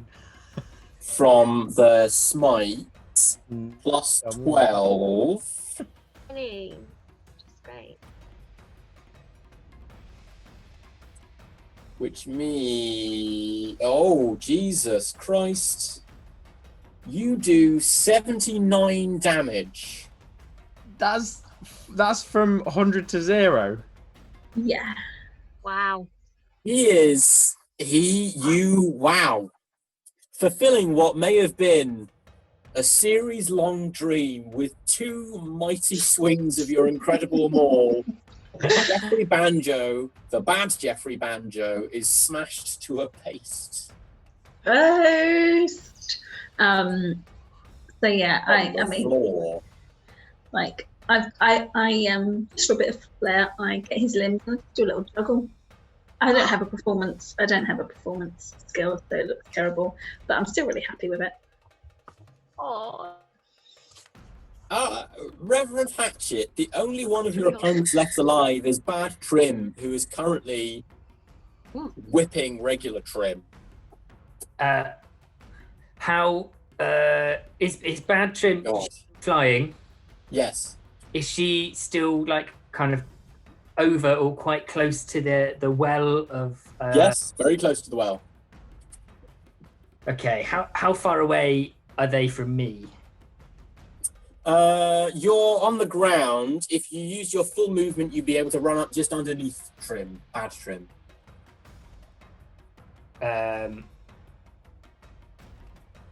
Can I, in that case, seeing that Trym is beset, and that Bad Trym's there, kind of, I'm going to use my hidden paths to teleport up to evil Trym where she's flying in the air and grab hold of her ankles and try to like drag her down into the well, into the chasmy portal. Are you realize that if you try and drag her down by hanging onto her legs, that you will also go into the well? Yeah, well, no, don't do that. I've got to like she's like if real good Trym is on the edge of Deathicles, and there's no one else up there. You think? I mean, you've got a lot of like healing magic and druidic spells that you could use. I mean, it's being drawn, so I guess that's what you're doing. Let's get her out of the way. Wow. I'm surprised. You run. You run up the stairs and you pass through the Fey pathways that fiance showed you when you spent that time with her, dashing through into the air and grabbing onto Bad Trym's legs, intending to pull her down into the vortex. But instead, you find that she's a little bit stronger than you realized, and now you're just dangling from her legs, and she's still flying. It's kind of awkward. Shit! Don't look up. That's weird. She's not wearing a skirt. It is Bad Trym's turn. Oh, bite her ankles, Rev. It's always a good thing to do. Bad Trym is going to cast Flesh to Stone on the Reverend. Is this her 7th? Or is this her 6th level one that she did? Or was it 7th? This is her 6th level one. The Reverend must make a Constitution saving throw. And you didn't even heal yourself, did you? I just gave you 20 hit points. 20 is a solid number. It's a round number. You've missed your saving throw by 1, Reverend Hatchet. I'm going to use cutting words. Hello. Does cutting words do that? As a reaction, expend bardic inspiration to subtract it from an attack check or damage roll by a creature within 60 feet you can see. This is not an attack check or damage roll. This is a saving throw that Reverend Hatchet made. Reverend Hatchet, you feel suddenly stiff and kind of lethargic. Hang on a minute. You're saying flesh to stone? What about leaves? I'm not necessarily a very fleshy man. You know what? That is absolutely right.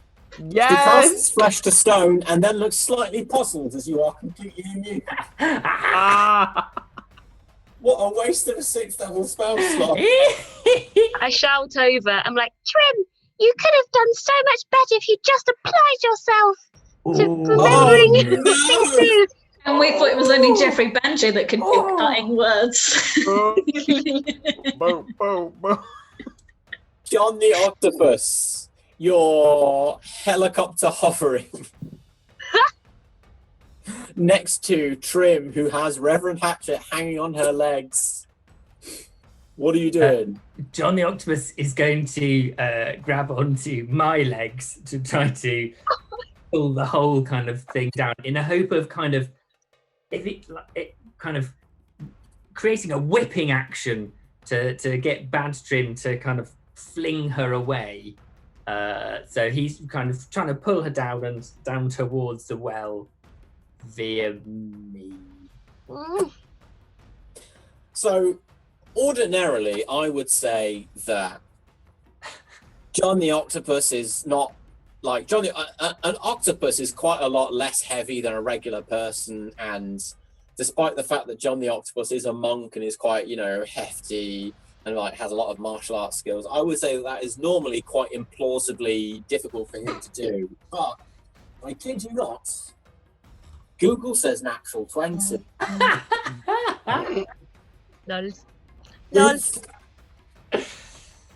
With what can only be described as a whiplash sort of emotion, John the Octopus clinging to the dais with his bottom legs and gripping to Reverend Hatchet's legs, who's gripping to Bad Trym's legs with his arms, spins them both round and whiplashes Bad Trym into the horrible swirling vortex of energies. I'm going to let her go once she's going in the right direction. Pulled to pieces by a horrid morass of ill-conceived monsters and poorly fleshed out threats that you might have faced in other episodes of this show. As she does, she screams in terror and frustration, realizing that it's not so much about picking one thing and applying yourself to it as to doing what you're really interested in, even if that isn't the same thing for 13 levels in a row. I concur. And as she goes down, I say, smoking kills. I'm going to give John the Octopus a little cuddle. You should give him a high 8.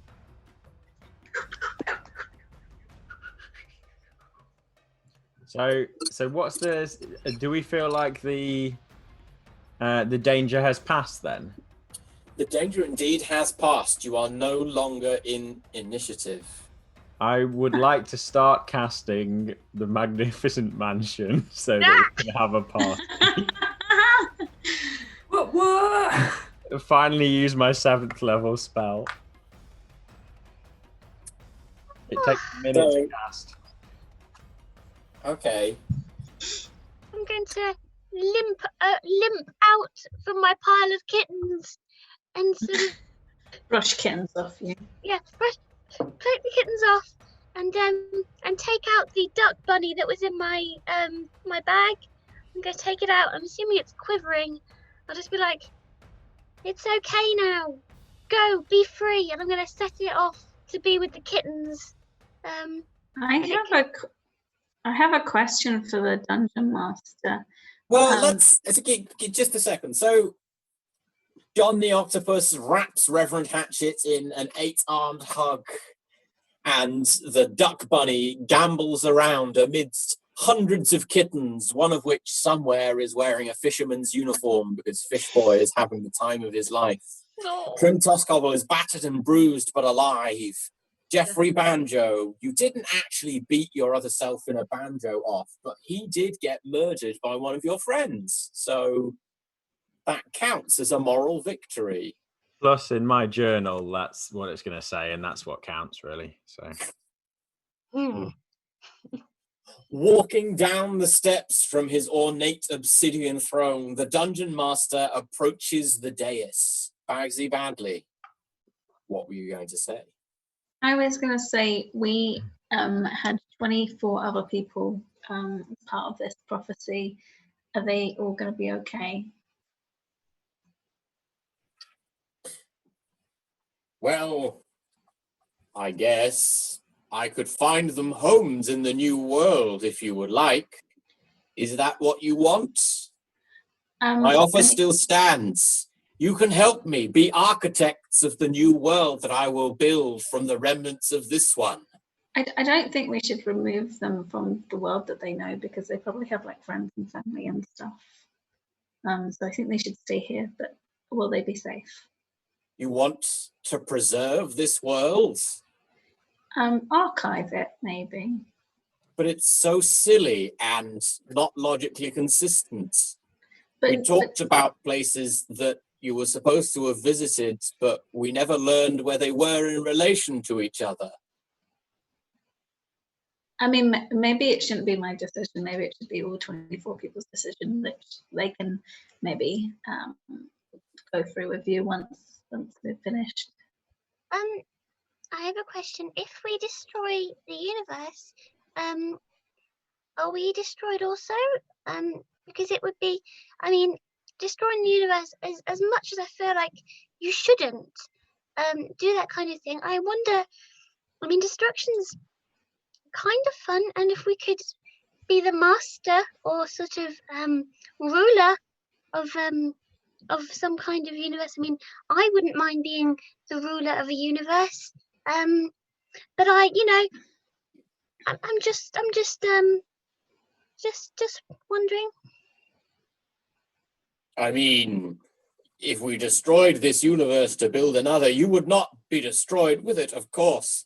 You would need to take your place in the void outside the universe, where we would kind of look in on the universe and maybe have fun and enjoy ourselves and make witty comments about the goings-on of the new characters who might be having adventures there. And like influence it in any ways, like be some sort of like deity beings. Sure, if that's what floats your boat, then I don't see any reason to deny you that. Are there kind of trees and things in the void outside of universes? If you would like there to be trees, then there will be trees. Great. Can I, okay. Can I just check? Can you basically do anything? We can create anything we want together. Can you reunite me with my family, and then I can go? You want to leave the group? He gives you quite a sad look, Bagsi, and he turns and gestures to the swirling vortex of energies and says, Bagsi, your husband and your child, Pickle Badly, are in that vortex. Aww. In the swirling well of potential ideas that never quite made it to an appearance within the show. If you would like to join them, you can. I mean, step into the vortex and you will be reunited with them. You will be as happy as you ever could have been. And you will stay that way forever, but you will not be able to take part in the creation of the new world. I would understand that choice, although, broadly speaking, you never actually did anything to find your husband and child, and that's why they're still in the well. Do you have always got us if you hang around? I don't know. I feel like I should probably go into the well where all the other people died. But would I die? Well, they're not dead. They just go where all the other ideas that aren't in the show go. It's very tempting. Like, stay for just like the celebration party first, and then. Bit. Okay. Geoffrey, can I have a look at your journal? What do you want to look at my journal for? I just want to have a look at your journal. I take it anyway because I'm stronger. And I throw it into the well. Hang on. That's just under 9. Like, Geoffrey, you've got like a strength modifier of -1, and Bagsi is literally a brick shit house. I've also got spells. Yeah, but for now. Spells. It was really really going good. to use to be stronger? Well, no, I'm not going to use a spell to be stronger. I've put the journal out of the way because that is my like. No, you have it in your hand, man. I've taken it. I don't have it in front of you.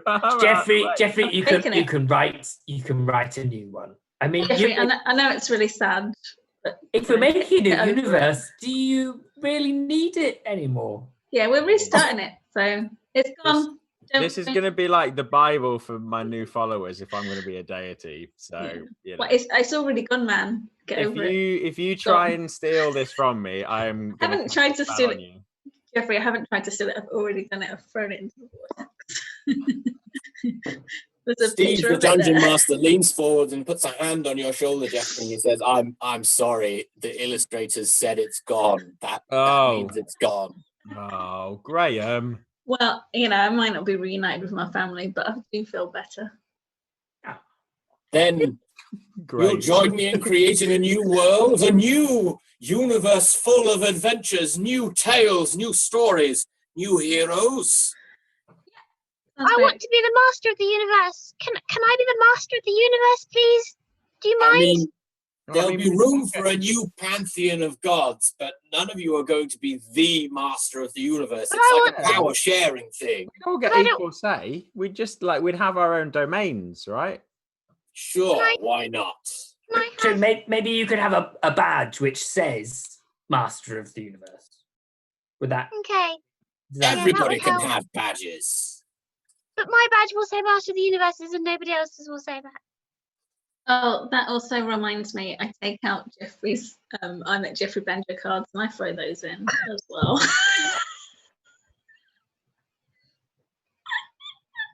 As well, to be fair, a lot of people will need those, you know. But the point is they never met you. There's These a are all lot of potential people. banjos out Think there of now them in all of those as universes being spread amongst the cosmos. Scattered. They're gone. They're also gone. Very well, then. You have faced terrible trials, overcome dangerous foes, and done a lot of things that were very silly and probably people won't want to talk about in the new world. Join me, then. He extends a hand to each of you. Don't worry about how he has 4 hands now. He just does.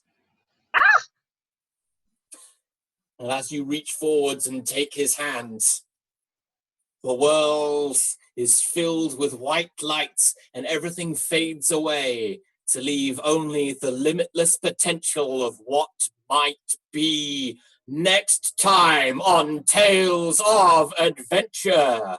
What will the new world look like? What strange creatures and characters may inhabit it? What incredible new tales of adventure will be told? Find out in 2 weeks' time.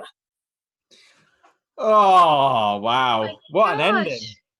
Thanks very much, everybody. I have had a tremendous amount of fun with you all, and I'm very grateful that you've indulged my weird, strange bullshit. This is still what he's saying to all of you 4, by the way. Okay. We're doing a weird fourth wall black, tail off. Yes, and then like fiction and realities like blur. As though someone had ended a show but not realised that the stream hadn't ended and started to comment on what they thought the episode had been like. Never had that before. But there's more people invested in this universe than just us. I believe we've arranged for some sort of question and answer session. Yes. Definitely. Bagsi, Trym, Reverend Hatchet, will you join me in answering some questions about the new world that we may create? Yes. Indeed, yeah. Right, well, so new world or old world, I think. So this is like a 3-year campaign. Ask a question, it will be answered. Twitch chat, hit it. First off, will there be trilobites in the new worlds? I think there will be. I think there will be a tribe of trilobites, a tribobite. A tribobites is what they'll call themselves. Trilobites. Yeah. I can guarantee that there will be trilobites of some fashion. I can't guarantee that all of them will speak in the same way that Trevor the Trilobite is. Will the new world have a consistent map? The answer is yes. The new world already has a doodle of a consistent map that I can reveal to you here. Ooh, exclusive. Oh, spoilers. Yeah, because I think we ended up like because in this Tales of Adventure we kind of went from campaign to campaign, it's like story to story, and we didn't worry too much about. I think also because we did a lot of dimension hopping because we went to and There stuff. was, yeah. It was And so really keeping nice. we weren't like these adventures haven't really been in like the same, like I don't think we're on the same planet or world or that No. we started. No wonder Bagsi couldn't find her family. Yeah. Will it still be D&D?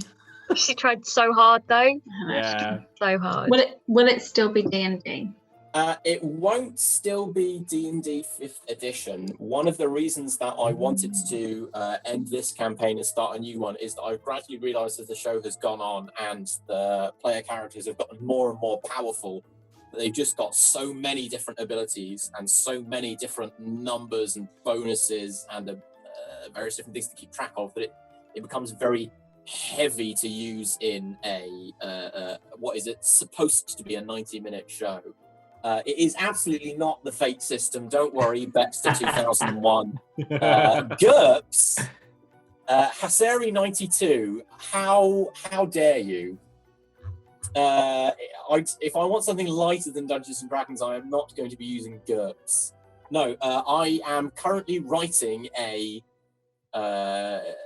slightly simpler D20 system. That uses the same kind of stats, strength, dexterity, constitution, car, all that kind of stuff, but just is a little bit pared back and easier to use. I do love Powered by the Apocalypse, but this is not a game that works with that. Haseri 92 it's just get out. Don't you ever dare mention Facebook within earshot of Alice ever again, because she would like it too much. There's another question about will we all be returning? So most of us will, as in Tom and Ian. The only person not returning for a small amount of time is me, because why is that? Because I am very, I don't know if you can see that, very heavily pregnant. Not jerk too. Yeah, pickle. Pickle too. So I will be taking a little bit of time off, but I will be back. Murder another day. You live to murder another day. Yeah. My due date is International Garbage Man Day, or June the 17th. It's also known. What classes do you want to play? Well, this is quite interesting because we haven't talked about what classes are available in the new system. So I'm intrigued to hear everyone's answer based on absolutely nothing at all. Well, I think that might be what the stream in 2 weeks is going to be, isn't it? Like, maybe? It depends. If you can find some time to create characters beforehand, I think it might be quite fun to leap straight into some action. Right. Okay. Cool. Yeah. Anybody got any ideas? Any plans? I'd like to be something a little bit more useful. I think maybe mix that up a little bit.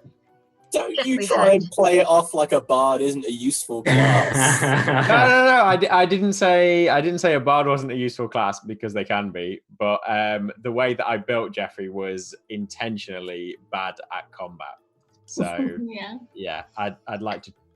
I think when we initially got together and we were making up all our classes, like the reason Bagsi ended up being such like a meathead was partly because Geoffrey was such a dweeb. So opposite. Yeah. Great class. Just I'm thinking back on the pilot show we did, where the first thing that Alice ever did was crawl through a hole in someone's stomach. That was so good. I made an arrow hole, and then I pushed my hands through it to open it, and then I managed to climb through it. It was wonderful. You shouted, "Here's Johnny," as you did it. Lest we forget. It is indeed the old reverse alien. Wonderful. It was beautiful. It was great. Oh, Impogen asks, will the new world have John the Octopus or an equivalent cute animal? I mean, I can see if anyone worships any kind of like, sea or related deity, it will probably be like an octopus that seems like really quite fighty. No.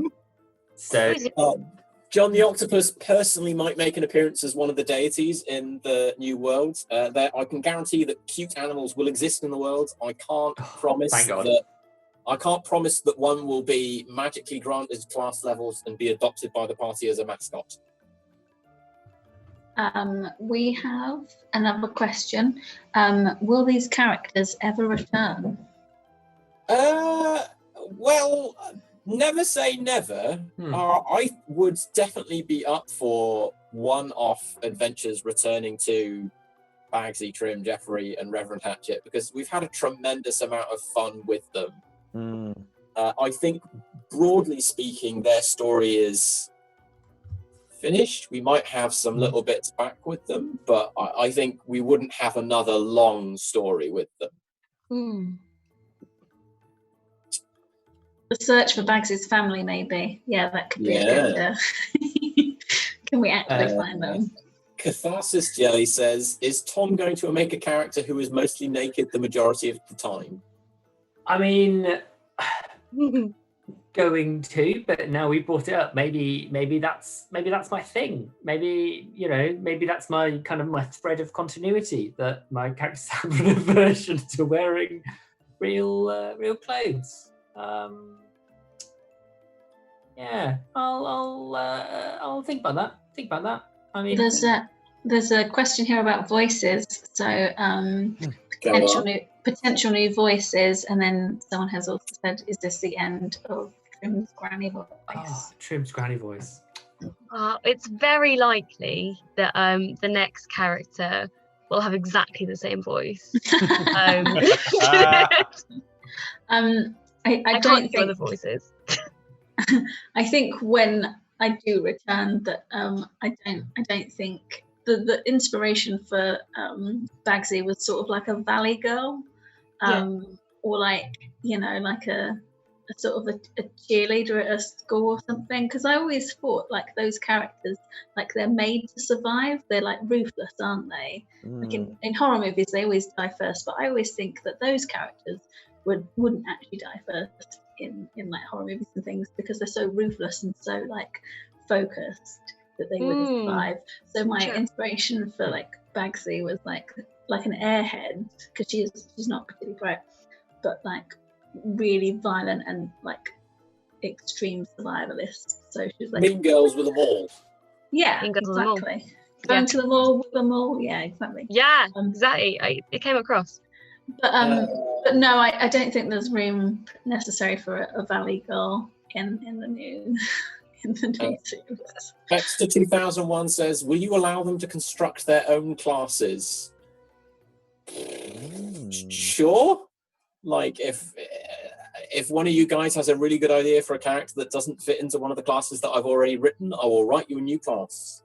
Yeah, like Great. One of us wants to be like an acorn, or like I mean, an acorn is not a class, it's a race. Oh, okay. Well, it could be a class if we can make our own thing.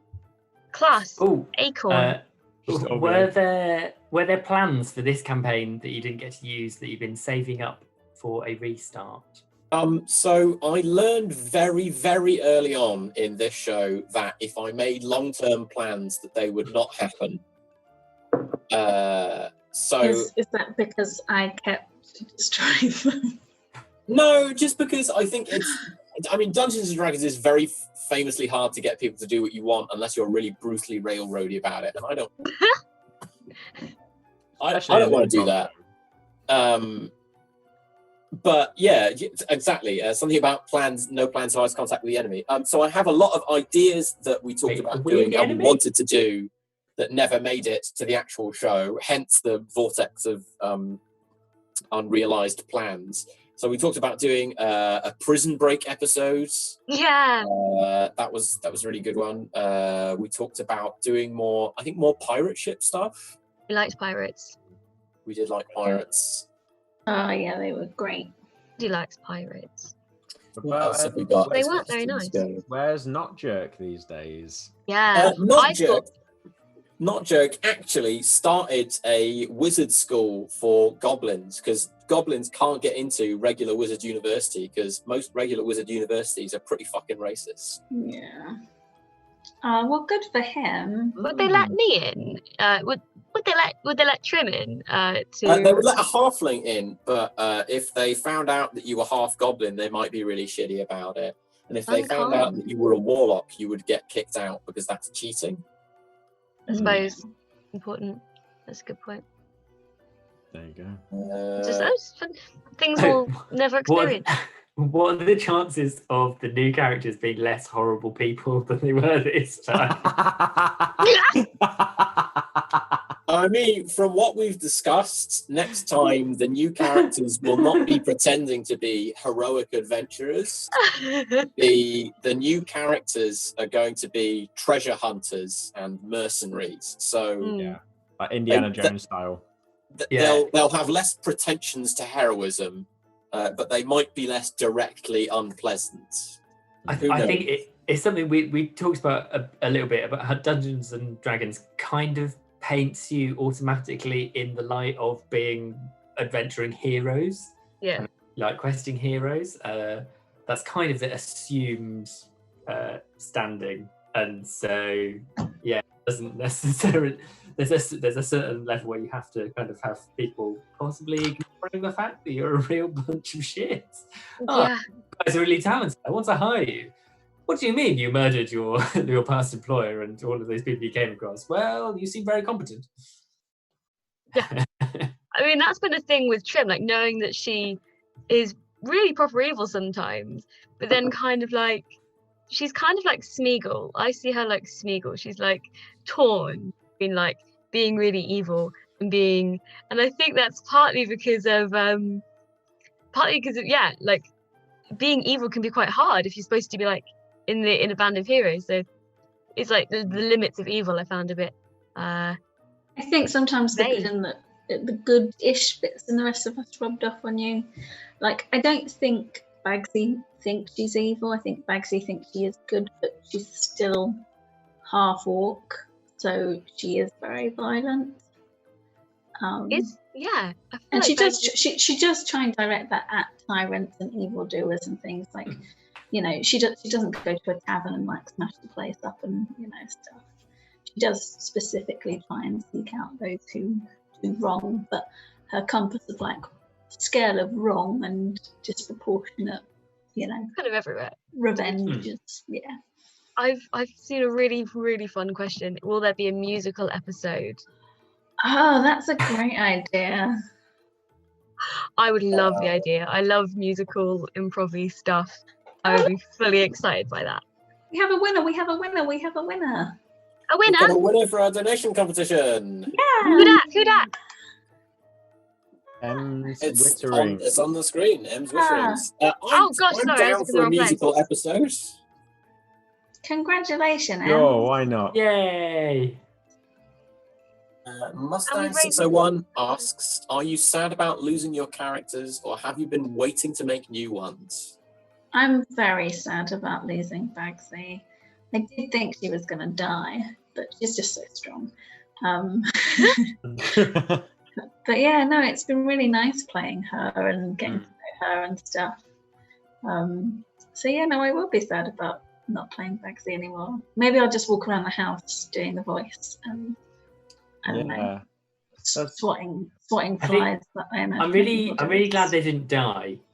I think it's one thing to be like moving on to like a new world, new characters, and another thing that if they had all died, like knowing that they're just continuing their happy lives, doing stuff, I feel a lot more comfortable. I think going on. Okay, yeah, because we've been playing these characters, like the same characters for 3 years, so that's a lot of getting to know them and playing with them and getting in their heads and stuff. So it's sort of sad not to be playing them anymore, but we've had like one meeting behind the scenes about this new world, about us all sort of building it together, and I'm really excited for the new. I can't wait to show it, to share it with you guys. It's going to be awesome.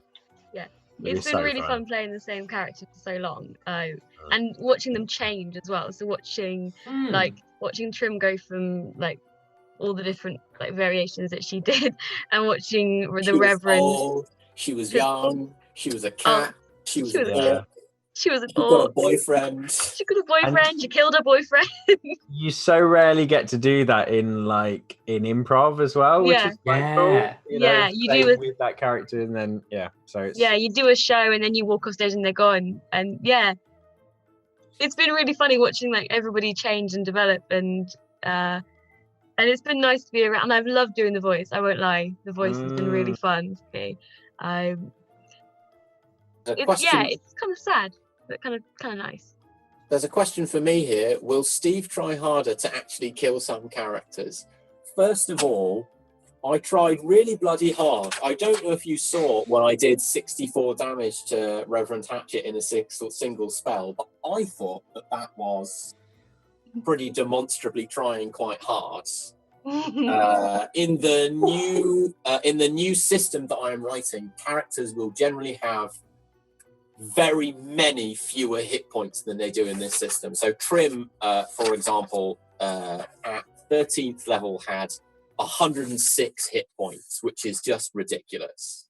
In the system I'm writing, everyone will have very many fewer hit points, to the point where no matter how many levels you've got or how many how advanced and how powerful you are, if a guy comes up to you and stabs you with a sword, that will be a significant threat to your life. Whereas Trym currently could be stabbed by a regular guy with a sword like a dozen times before she was in trouble. I have a question, Steve. What was Bad Bagsy's last thoughts as she choked on basilisk powder?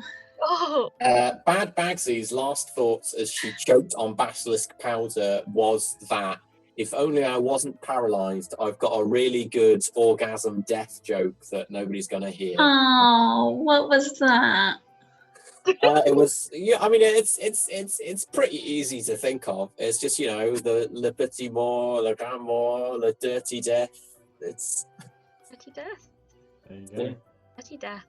Someone asked earlier, will there be guests? And it got a bit buried in the so chat. But we have arranged for maternity cover for Bagsi Badley. We've got sorry, for Alice. It's not Bagsi now in the new campaign. Have a name, Steve. Caitlin Campbell has agreed to step in as maternity cover for Alice. Potentially she will be staying on once Alice returns. It depends. Who knows? With the slightly easier death of characters being an option, we might have a reasonable turnover of main characters. We will definitely be open to guest stars. Mouthford Higglesy Stain in particular. I don't know about that character, but I'd definitely be up for John coming back and guesting again. Great. I did kill him. You did, yes. But when has that stopped a character appearing again? Maybe he's like the deity of the underworld or something now. Yeah. I don't know about that, if I'm honest. Have to fight Trym for it. What about Ms. Was it Ms. Dustball or Mrs. It was Miss Dustball, not Mrs. Dustball. Ms. Dustball. Ms. She was in my pocket the whole time. Ms. Dustball. She was in your pocket the whole time. Thank you. She was in my pocket, so she's with us. Ms. Dustball and the other side characters will not be appearing as themselves, but we've already been discussing in the world building we've done so far about characters or elements that might be inspired by those characters. We've, in particular, we've talked about characters or places that might be inspired by Mr. Volcano. We have. Which will be fun. And what we'll be doing over the next couple of weeks is like maybe releasing little snippets of those things. So Graham did some awesome like note drawings that we'll share as well, just to give you guys an idea of the world.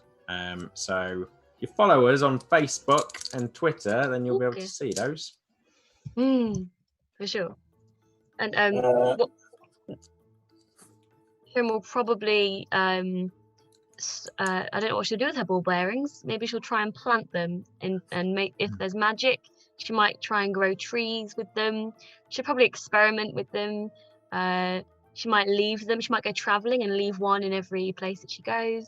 Is it going to be like some kind of origin myth, like the mountains grew from the ball bearings were planted and they did grow into mighty mountains? That would be lovely. I think that would be great if she managed to finally discard them. I feel like where she'd go now is like she'd like go and try and find herself. See whether she's like, is she evil? Is she good? She might have like a discarding of the ball bearings. I think she's a troubled person, so she might she's got a story, but I don't know. Yeah, gap year. Yeah, she got a gap year with Bagsi. Bagsi loves a gap year, I imagine. Yeah, I imagine that as well. Bagsi would Trym love it. would be a great trickster ghost. I think with that, given that we are now approaching very long. Is that the time? It's very late. I think that is it. I'm going to say good night to you all. Thank you, everyone, for all of. Thank you so much. Thank you for watching all of our shows, coming to the live ones, joining us for the streams, listening to the podcast. We've really loved having you as an audience, so hopefully you'll stick with us. And thank you to Graham as well, who's been absolutely nailing it all the way through. And to Ross, has been brilliant doing all the tech. Thanks, Ross. Awesome teching, and Roz. If you'd like, you can follow Graham on Instagram. He's really good, and we're all on not Instagram, Twitter. He's on Instagram too, but our little Twitter names are all under our things. So if you want to see what we're up to, I mean, I'm probably just going to be posting baby pictures, so So a pretty good one to join then, to be honest. Depends how much you like babies. With that all said, farewell, and we will see you in 2 weeks' time. Bye. Bye. Bye.